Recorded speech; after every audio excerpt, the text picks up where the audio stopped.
Hello दोस्तों, तो स्वागत है हमारे रियल एजुकेशन चैनल पर। आज हम लोग पढ़ने वाले हैं यानी बायोलॉजी यानी जीव विज्ञान, जो जिसको हिंदी में जीव विज्ञान कहते हैं।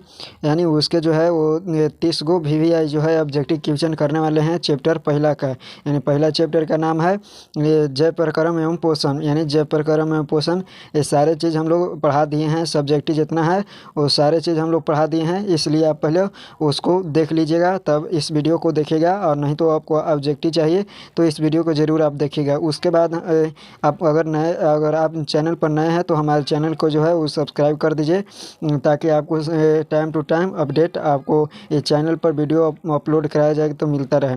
उसके बाद जो है आप टेलीग्राम ज्वाइन हो जाइए, क्योंकि वहाँ पे जो है वो PDF आपको प्रोवाइड किया जाएगा और वहीं पे आपको PDF दिया जाएगा। तो इसलिए आप टेलीग्राम को ज्वाइन कर लीजिए, ताकि आपको PDF जो है वो अपने रिवीजन कर सकते हैं। जितना ये PDF है, ये PDF हमारा है, देखिए इस प्रकार PDF है, तो आप वहाँ से रिवीजन कर सकते हैं।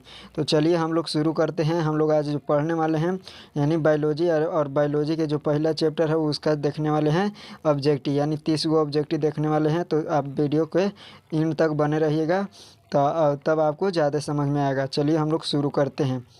तो देखिए सबसे पहले हम लोग पहला जो क्वेश्चन कर रहा है वो पहला क्या क्वेश्चन है कि वैसे पौधे जो पोषण के लिए सड़े गले चीज़ों पर आश्रित रहते हैं उसे क्या कहते हैं।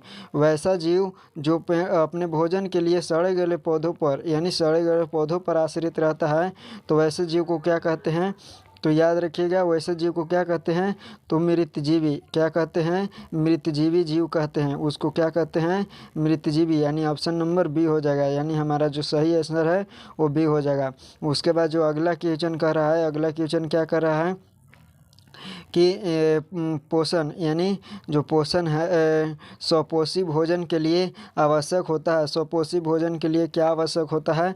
पहला ऑप्शन दिया है क्लोरोफिल, दूसरा दिया है सूर्य के प्रकाश, तीसरा दिया है जल और कार्बन डाइऑक्साइड। तो इसमें यानी ये सारे चीज़ जो है वो स्वपोषी के लिए आवश्यक होता है, इसलिए हमारा जो सही ऑप्शन हो जाएगा इनमें सभी। उसके बाद जो है डी ऑप्शन नंबर क्या हो जाएगा, डी। आगे है कि छोटी आंत जो है की ग्रंथियां से निकलने वाला रस जो कहलाता है। छोटी आंत से निकलने वाला रस को क्या कहते हैं, क्या कहते हैं। छोटी आंत से जो रस निकलता है उसको क्या कहते हैं, तो जठर रस ही कहते हैं। याद रखिएगा, उसे क्या कहते हैं, जठर रस कहते हैं। यानी ऑप्शन नंबर हमारा जो है वो एक करेक्ट हो जाएगा। उसके बाद जो आगे है वायुमंडल में CO2 की मात्रा होती है। वायुमंडल में CO2 की मात्रा कितना होती है, तो 0.03% होता है CO2 की मात्रा। उसके बाद जो पंचमा क्वेश्चन है, पंचमा क्वेश्चन क्या कह रहा है कि प्रकाश संश्लेषण जो है और प्रकाश संश्लेषण जो प्रक्रिया है में निम्नलिखित में क्या नहीं होता है। जो प्रकाश संश्लेषण प्रक्रिया में क्या नहीं होता है, तो पहला है पानी का टूटना, ये होता है पानी का टूटना, यानी ये होता है पानी टूटता है। कार्बन डाइऑक्साइड का मुक्त होना, कार्बन डाइऑक्साइड ऑक्सीजन का मुक्त होना, और जो चौथा है कार्बन डाइऑक्साइड का उपयोग होना।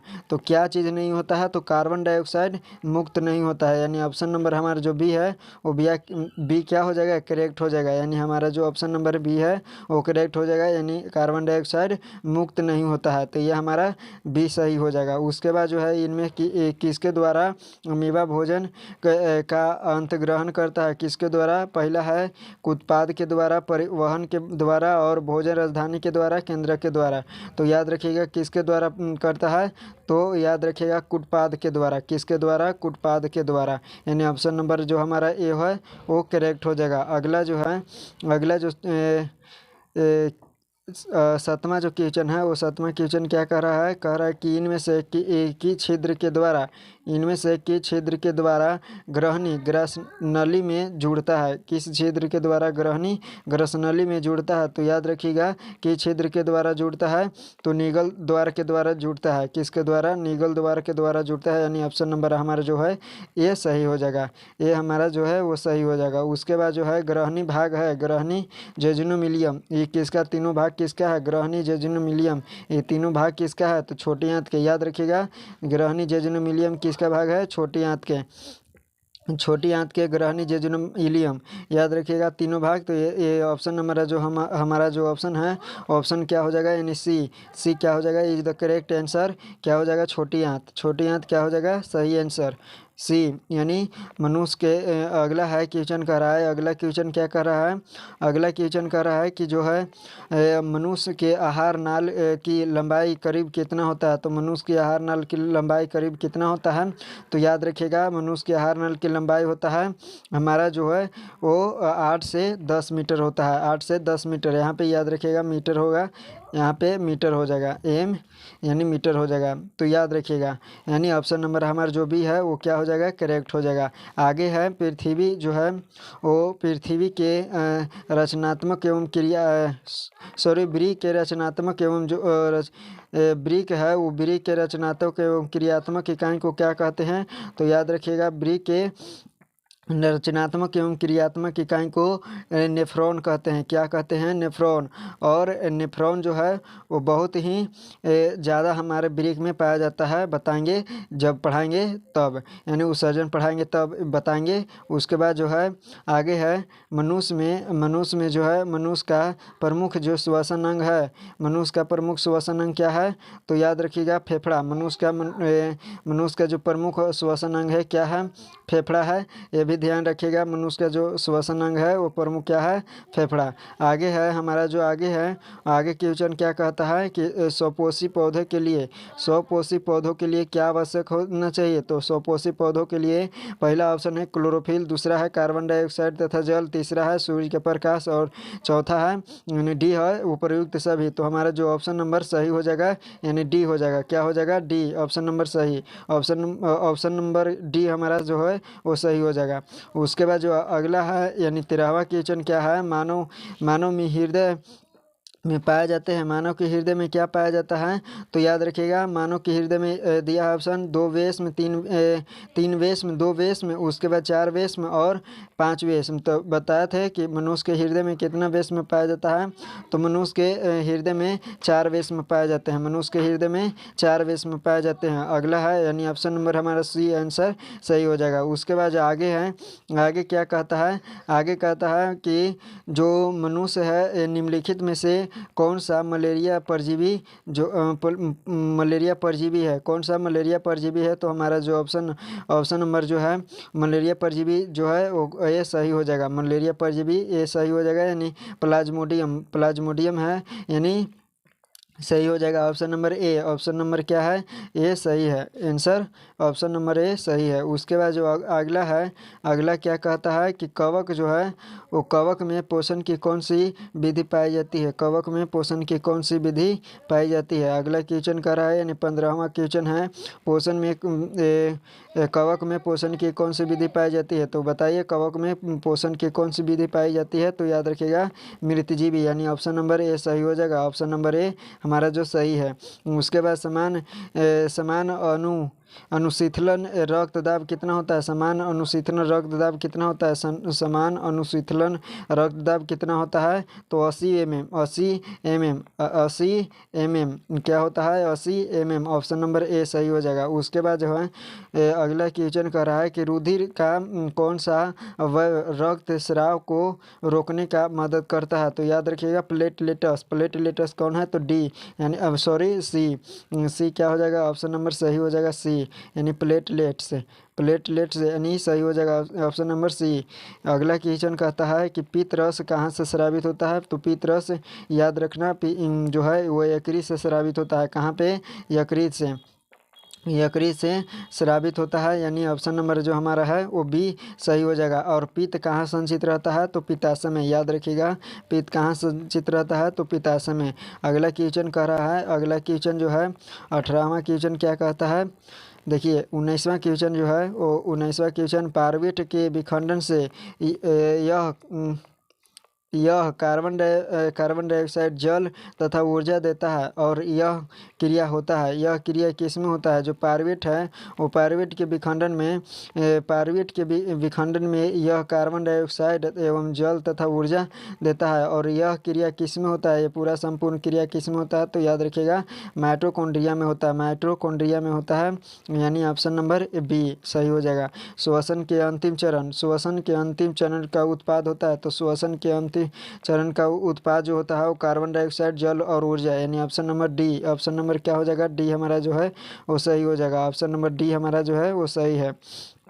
उसके बाद जो है अगला क्वेश्चन कहता है कार्बोहाइड्रेट प्रोटीन तथा वसा के पूर्ण पाचन स्थान निम्नलिखित में से कौन है? कार्बन डाइऑक्साइड प्रोटीन वसा का पूर्ण पाचन कहाँ पे है?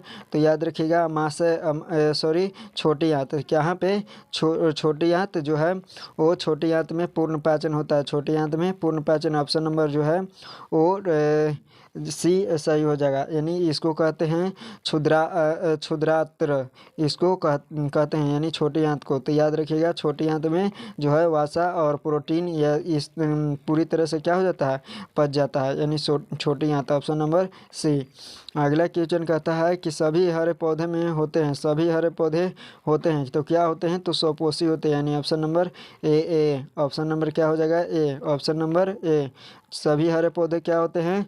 तो स्वपोषी होते हैं, ऑप्शन नंबर ए हो जाएगा। उसके बाद है कुटपाद का निर्माण होता है। कुटपाद किस में पाया जाता है?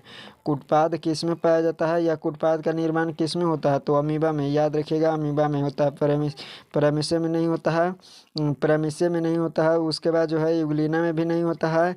इनमें से कोई भी नहीं होगा, यानी ऑप्शन नंबर हमारा जो है वो सी क्या हो जाएगा? करेक्ट हो जाएगा। ऑप्शन नंबर सी क्या हो जाएगा? करेक्ट हो जाएगा। इस पर सी जो है वो हमारा सही है। उसके बाद है 24वां क्वेश्चन कर रहा है। 24वां क्वेश्चन, इनमें से कौन प्रकाश संश्लेषण अंगक है? इनमें से कौन प्रकाश संश्लेषण अंगक है? इनमें से कौन प्रकाश संश्लेषण अंगक है? तो याद रखिएगा कौन प्रकाश संश्लेषण अंगक है? तो ऑप्शन नंबर यानी पति प्रकाश संश्लेषण अंग है। उसके बाद अस्टोमा है। उसके बाद ग्राना है और जो ऑप्शन नंबर डी हरित लवक है। तो हमारा जो सही ऑप्शन हो जाएगा क्या होगा? तो हरित लवक। क्या होगा? हरित लवक, ऑप्शन नंबर डी, यानी ऑप्शन नंबर हमारा जो डी है वो सही हो जाएगा। उसके बाद जो अगला क्वेश्चन है, अगला क्वेश्चन क्या कहता है? और याद रखिएगा ये क्लास 10th के लिए बायोलॉजी जीव विज्ञान जो है वो 30 VBI ऑब्जेक्टिव करवा रहे हैं, जिसमें चैप्टर पहल का है जैव प्रक्रम एवं पोषण।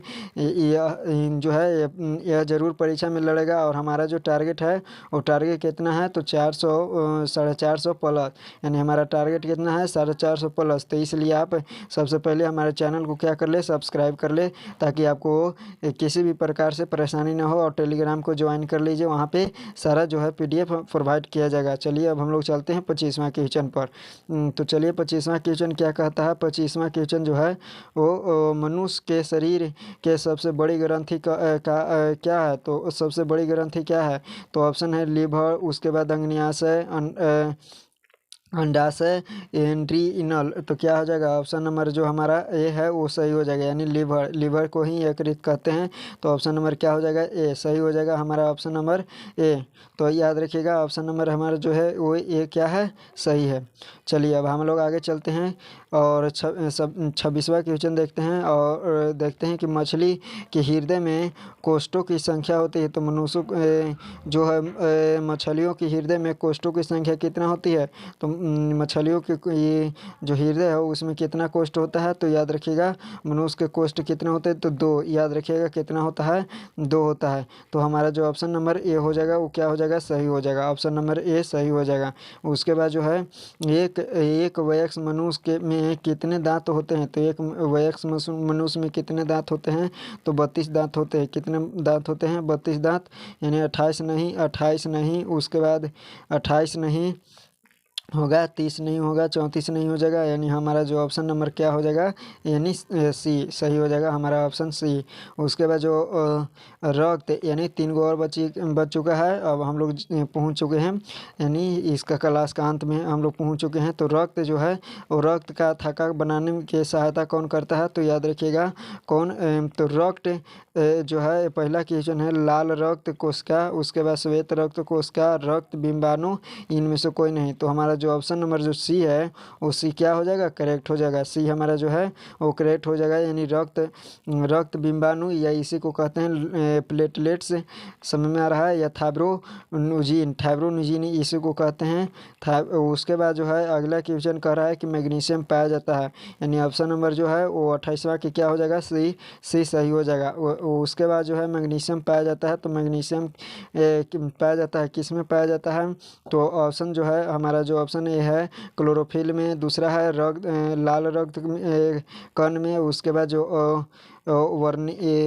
वर्णिक लवक में और श्वेत रक्त में। तो ये तीनों है, तो इन तीनों में से कौन, यानी चारों में से क्या कौन सही हो जाएगा, तो हमारा जो है ऑप्शन नंबर ए सही हो जाएगा।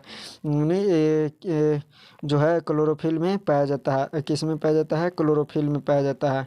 चलिए हमारा जो है ऑप्शन नंबर ए सही हो जाएगा। उसके बाद जो है शरीर में भोजन का पाचन इस प्रकार की अभिक्रिया है। भोजन में जो मनुष्य के शरीर में जो भोजन पचता है वो किस प्रकार के पाचन का उदाहरण है, तो याद रखिएगा उपपचयी पाचन की उदाहरण है। उपपचयी पाचन का क्या है, उदाहरण है, उपपचयी पाचन का उदाहरण है, तो ध्यान रखिएगा। यानी ऑप्शन नंबर जो हमारा ए है वो क्या हो जाएगा, करेक्ट हो जाएगा। तो हमारा ऑप्शन नंबर ए करेक्ट है। तो यही हमारा जो 30 है वो 30 क्या होता है, हमारा जो 30 जो क्वेश्चन था वो 30 इंड होता है, क्या होता है, 30 इंड होता है। और हमारे चैनल को सब्सक्राइब कर ले, ताकि जो है वो पीडीएफ जो है वो पीडीएफ आपको मिलता रहेगा, वीडियो भी मिलता रहेगा। तो आप पहले चैनल को सब्सक्राइब करके टेलीग्राम को ज्वाइन कर लीजिए। टेलीग्राम ज्वाइन करने के लिए एक वीडियो अपलोड कर दिए हैं, आप वहां से क्या कर सकते हैं, ज्वाइन कर सकते हैं। और ज्वाइन होकर वहां से जो हमारा जो पीडीएफ है, पीडीएफ क्या करेगा, आपको मिलेगा, पीडीएफ क्या होगा, मिलेगा। तो आप सबसे पहले आप वहाँ पे ज्वाइन कर ले। आगे हम लोग देखिए, आप सभी को क्या है, धन्यवाद है, आप सभी को धन्यवाद। और वीडियो देखने के लिए आप सभी को क्या है, धन्यवाद। और जय हिंद, मिलेंगे अगले वीडियो में।